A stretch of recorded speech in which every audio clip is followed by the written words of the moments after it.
Hello दोस्तों, आप सभी का स्वागत है हमारे यूट्यूब चैनल आशीष जी के एकेडमी पे। तो दोस्तों, जो आज का टॉपिक हम लोग कर रहे हैं प्रैक्टिस सेट के रूप में, तो यह साइंस का विज्ञान का टॉपिक है, जो कि यूपी टेट के लिए और सुपर टेट के लिए, यह दोनों के लिए क्वेश्चन इससे आएंगे। तो आप लोग इसको उम्मीद है कि पूरा जरूर देखिएगा, तो इससे आपको बेनिफिट जरूर मिलेगी। तो चलिए स्टार्ट करते हैं। आज का पहला प्रश्न है, टच मी नॉट कहते हैं। टच मी नॉट किसे कहते हैं? तो आपको बताना है टच मी नॉट किसे कहते हैं। नागफन्नी को, गुलाब को, छुई मुई को, सभी को। तो टच मी नॉट किसे कहते हैं आपको बताना है। तो इसे कहते हैं, आपको बताना है। तो इसमें कौन सा ऑप्शन सही होगा? इसमें देखिए, जो टच मी नॉट जो है वह छुई मुई का पौधा होता है। इसके छूने से पत्तियां उसकी सिकुड़ जाती हैं, मुरझा जाती हैं कुछ देर के लिए, फिर वह कुछ देर के बाद वो पुनः अपनी अवस्था में आ जाती है। तो इसे छुई मुई का जो पौधा होता है उसे ही हम कहते हैं टच मी नॉट, ठीक ना। तो आप लोग इसको याद रखिएगा। चलिए आगे चलते हैं। नारियल तथा कमल में कौन सा प्रकीर्णन होता है? नारियल तथा कमल में कौन सा प्रकीर्णन होता है? वायु प्रकीर्णन होता है, जल प्रकीर्णन होता है, जंतुओं द्वारा प्रकीर्णन होता है, और सभी द्वारा। इसमें से नारियल तथा कमल में कौन सा प्रकीर्णन होता है, इसके बारे में आपको बताना है। इसमें से कौन सा ऑप्शन सही होगा?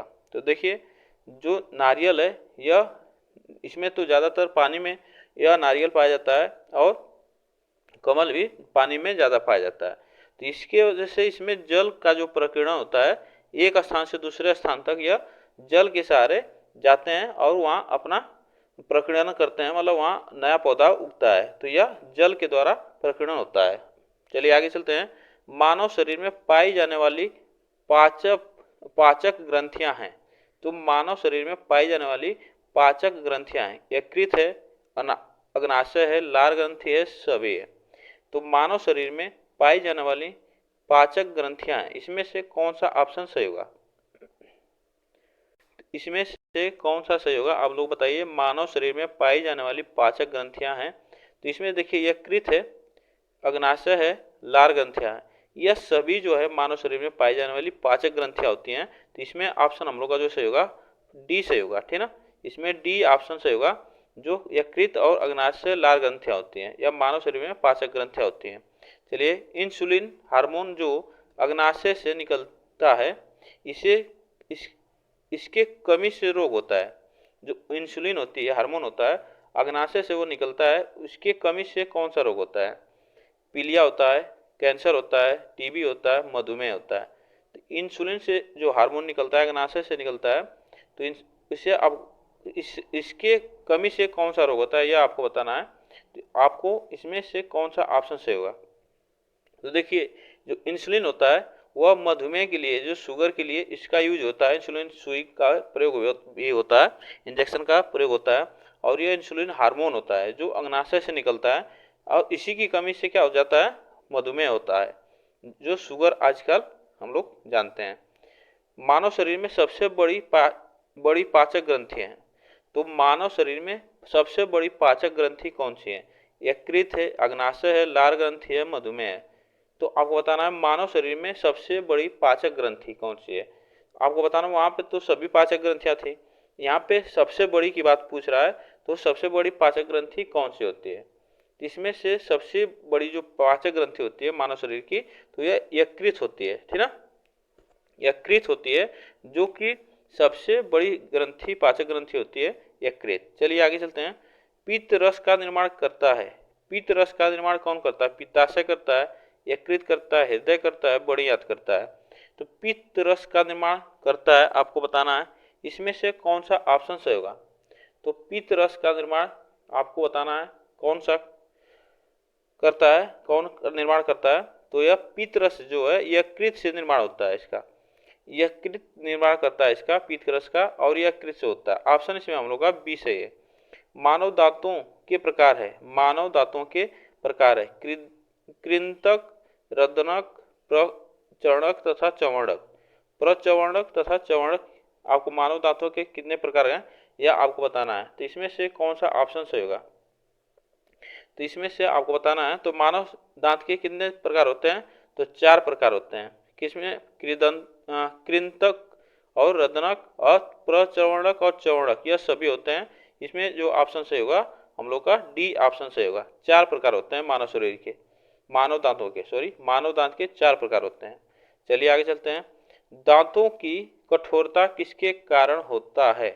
जो मानव के दांत होते हैं, दांतों की जो कठोरता की के कारण आपसे पूछ रहा है, तो इसमें वह जो कठोर होते हैं किसके कारण होते हैं? कैल्शियम के, आयरन के, इनेमल के, इनमें से कोई नहीं। तो मानव शरीर के जो मानव शरीर हो या जानवर के भी दांत होते हैं, तो इसमें से पूछ रहा है जो कठोर होते हैं किसके कारण होते हैं, आपको बताना है। तो इसमें जो कारण होता है, वह कारण जो होता है कठोर होने का, इनेमल जो होता है दांत पे, वह इसके कारण कठोर होते हैं, ठीक ना, वह इनेमल के कारण कठोर होते हैं। चलिए आगे चलते हैं। अग्नाशय की लैंगरहैंस की द्वीपिकाएं किसका श्रावण करती हैं? अग्नाशय की लैंगरहैंस की द्वीपिकाएं किसका श्रावण करती हैं? इंसुलिन का, पित्तरस का, अग्नाशयी रस का, सभी का। तो अग्नाशय की लैंगरहैंस की द्वीपिकाएं किसका श्रावण करती हैं? इंसुलिन का, पित्तरस का, अग्नाशयी रस का, सभी का। आपको बताना इसमें से कौन सा ऑप्शन सही होगा। तो अग्नाशय जो है कि लैंगरहैंस की द्वीपिकाएं किसका श्रावण करती है? तो यह करती है इंसुलिन का। किसका करती है? इंसुलिन का करती है, ठीक ना, जो मानव शरीर का। तो अभी हम लोग पढ़ा अग्नाशय से निकलने वाली कौन सी, क्या निकलता है? इंसुलिन निकलता है, हार्मोन जो निकलता है, तो उसकी कमी से मधुमेह होता है। और यहाँ पे लैंगरहैंस की द्वीपिकाएं किसका श्रावण करती हैं? तो इंसुलिन का करती हैं। चलिए आगे चलते हैं। एपेंडिक्स कृमि रूप परिपेशिका जो कि बड़ी आंत का भाग है, शाकाहारी पशुओं में यह विकसित होता है तथा इसमें सेलुलोज का पाचन होता है। यह है, आपको बताना यह क्या अवशेषी अंग है, समरूप अंग है, समजात अंग है, सभी है। आपको बताना इसमें से कौन सा ऑप्शन सही होगा। तो इसमें से कौन सा ऑप्शन सही होगा? शाकाहारी पशुओं में यह विकसित होता है और इसमें सेलुलोज का पाचन होता है। तो यह कौन सा है? तो इसमें ऑप्शन जो होगा वह अवशेषी अंग होते हैं, जो कि ऑप्शन इसमें हम लोग का फर्स्ट सही होगा। अवशेषी अंग होते हैं, इसमें ऑप्शन फर्स्ट सही है। चलिए आगे चलते हैं। निम्न में कौन सा रोग विटामिन की कमी से होता है? निम्न में से कौन सा रोग विटामिन की कमी से होता है? अपूर्णता रोग, कैंसर, टीबी, कोई नहीं। तो निम्न में से कौन सा रोग विटामिन की कमी से होता है? आपको बताना इसमें से कौन सा ऑप्शन सही होगा। तो इसमें से कौन सा ऑप्शन सही होगा? इसमें से कौन सा ऑप्शन रोग, इसमें से कौन सा सही होगा? रोग विटामिन के कमी से होता है। तो यह जो होता है अपूर्णता रोग जो होता है, यह विटामिन की कमी से होता है। ऑप्शन इसमें हम लोग का जो सही होगा ये ऑप्शन सही है। चलिए आगे चलते हैं। क्वेश्चन नंबर, विटामिन की खोज किसने की थी?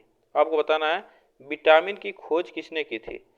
विटामिन की खोजकर्ता कौन है? फुंक है, लूनिन है, इकमान है, हॉपकिंस है। तो आपको बताना है विटामिन के खोजकर्ता का नाम। तो विटामिन के खोजकर्ता के नाम क्या है? इजकमान जो है यह विटामिन के खोजकर्ता है। इजकमान जो है यह विटामिन के खोजकर्ता है। ऑप्शन इसमें हम लोग का सी सही है। चलिए आगे चलते हैं। विटामिन शब्द का सर्वप्रथम प्रयोग किसने किया? विटामिन शब्द का सर्वप्रथम प्रयोग किसने किया? फुंक ने, हॉपकिंस ने, लूनिन ने, कोई नहीं। इसमें से आपको बताना है। तो विटामिन शब्द की खोज का सर्वप्रथम प्रयोग किसने किया है? तो यह फुंक ने किया है। किसने किया है? फुंक ने किया है। इसमें जो ऑप्शन सही होगा हम लोग का फर्स्ट सही है। निम्न में से कौन सा रोग पॉलिश किए हुए चावल को खाने से होता है? इसमें से पूछ रहा है कि कौन सा रोग है जो पॉलिश किए हुए चावल होते हैं उसके खाने से होता है। पेलाग्रा, अतिसार, बेरी बेरी, घेंगा। इसमें से कौन सा ऑप्शन सही होगा? इसमें कौन सा ऑप्शन सही होगा? पॉलिश किए हुए चावल से जो रोग होता है तो वह कौन सा रोग होता है आपको बताना है। तो इसमें जो होता है यह बेरी बेरी होता है, ठीक ना, बेरी बेरी रोग होता है। उसके पॉलिश करने से चावल की गुणवत्ता कम हो जाती है, उसके खाने से क्या होता है? बेरी बेरी रोग होता है। उसमें जो विटामिन होती है, विटामिन बी होता है और वह उससे पालिश से हट जाता है, ठीक ना। चलिए आगे चलते हैं। निम्न में से कौन सा जल में घुलनशील विटामिन है? तो जल में घुलनशील विटामिन है, इसमें से पूछ रहा है कौन सा जल में घुलनशील विटामिन है, आपको बताना है। तो आपको बताना है इसमें से कौन सा ऑप्शन सही होगा। जल में घुलनशील विटामिन आपको बताना है। तो जल में विटामिन कौन सी घुलनशील होती है? इसमें जो बी सी होती है, यह देखिए बी और सी है, यह जल में घुलनशील होते हैं, ठीक ना। ऑप्शन इसमें हम लोग का बी सही है। अब निम्न में से कौन सा वसा में घुलनशील विटामिन है? देखिए अब पूछा है यहाँ पे वसा में घुलनशील, वहाँ जल में पूछा है, अब वसा में। तो इसमें से बताना है विटामिन ए डी ई के, विटामिन बी सी और विटामिन डी के। तो इसमें से कौन सा वसा में घुलनशील है? इसमें से कौन सा वसा में घुलनशील है? इसमें से ऑप्शन जो सही होगा विटामिन ए डी ई के, यह जो है विटामिन वसा में घुलनशील होती है, ए डी ई के। चलिए स्कर्वी रोग की पहचान है।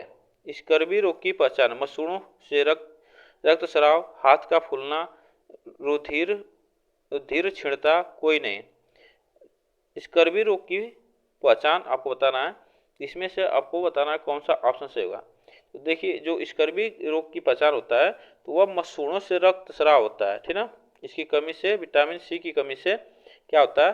विटामिन सी की कमी से मसूड़ों से रक्तस्राव होता है, उसी को स्कर्वी रोग, उसी की विटामिन सी की कमी से स्कर्वी रोग होता है, ठीक। चलिए आगे चलते हैं। मैरेस्मस तथा क्वाशियोरक रोग किसके कमी से होता है? आपको बताना है विटामिन की कमी से, प्रोटीन की कमी से, लिपिड की कमी से, कोई नहीं। इसमें से कौन सा ऑप्शन सही होगा? मैरेस्मस तथा क्वाशियोरस रोग किसकी कमी से होता है?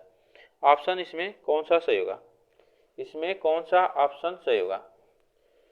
इसमें जो होता है मैरेस्मस तथा क्वाशियोरस, यह प्रोटीन की कमी से होता है, इसको आप लोग याद रखिएगा। रक्तदाब मापा जाता है, किससे मापा जाता है? स्फेरोमीटर से, न्यूमोमीटर से, एमीटर से, स्फिग्नोमीटर से। तो रक्तदाब मापा जाता है, किससे मापा जाता है? तो अनीमोमीटर जो होता है उसके वजह से रक्तदाब मापा जाता है, ठीक। चलिए आगे चलते हैं। किस रक्त समूह को सर्वदाता कहते हैं? किस रक्त समूह को सर्वदाता कहते हैं? A B O. तो किस रक्त समूह को सर्वदाता कहते हैं, आपको बताना है। इसमें से कौन सा ऑप्शन सही होगा? तो किस रक्त समूह को सर्वदाता कहते हैं, इसमें से कौन सा ऑप्शन सही होगा? इसमें जो ऑप्शन सही होगा, ऑप्शन हम लोग का डी सही होगा, ओ।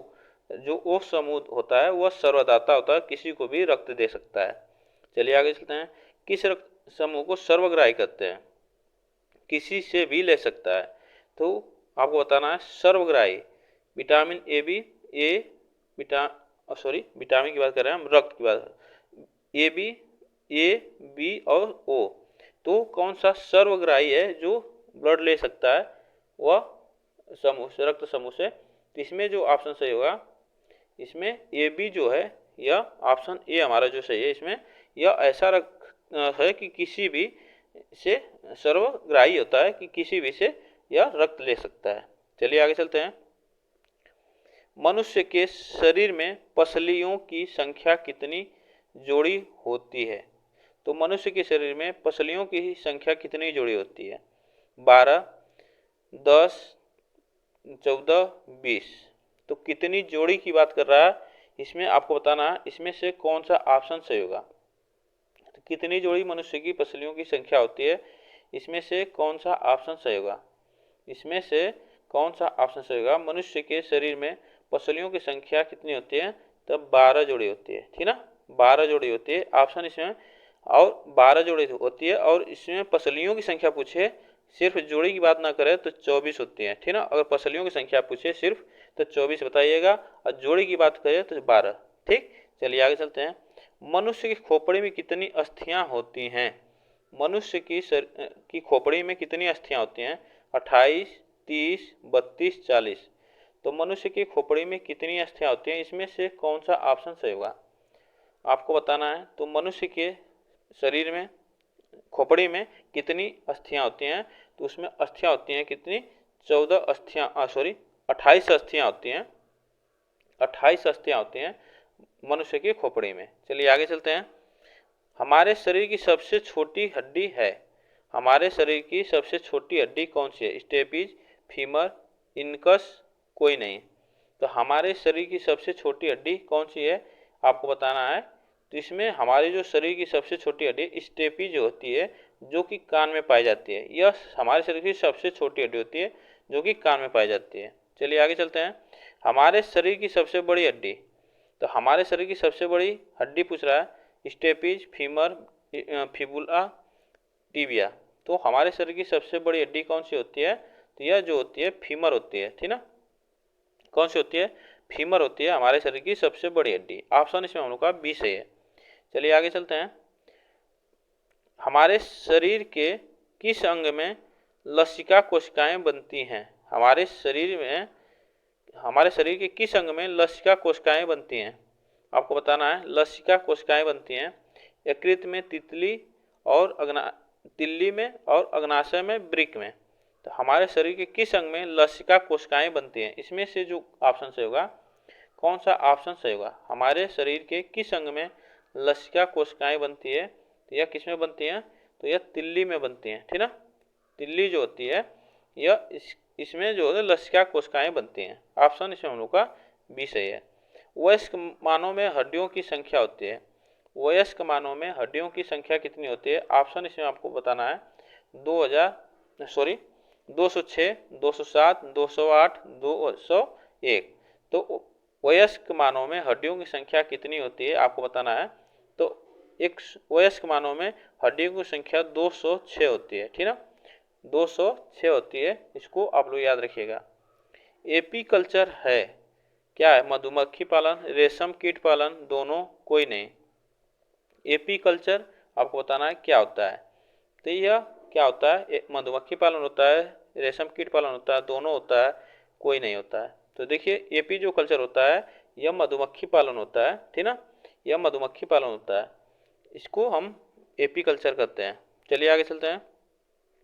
मानव कपाल में हड्डियों की संख्या, मानव कपाल में हड्डियों की संख्या कितनी है, 11 होती है, 8 होती है, 14 होती है, 7 होती है, आपको बताना है। तो वहाँ पे खोपड़ी की बात की थी पूरी, तो वहाँ पे खोपड़ी में 28 हड्डियाँ पाई जाती हैं, और यहाँ पे कपाल किसी बात करता है, तो यहाँ कपाल में कितनी हड्डियाँ पाई जाती हैं, 11 होती है, 8 होती है, 14 होती है, 7 होती है। तो मानव शरीर में कपाल में कितनी हड्डियाँ पाई जाती हैं, तो यह 8 हड्डियाँ कपाल में पाई जाती हैं। वहाँ खोपड़ी जो पूरा होता है, सिर गर्दन से लेके पूरा, वो खोपड़ी पूरी आ जाती है उसमें, तो उसमें पूरा मिला के जो होता है धड़,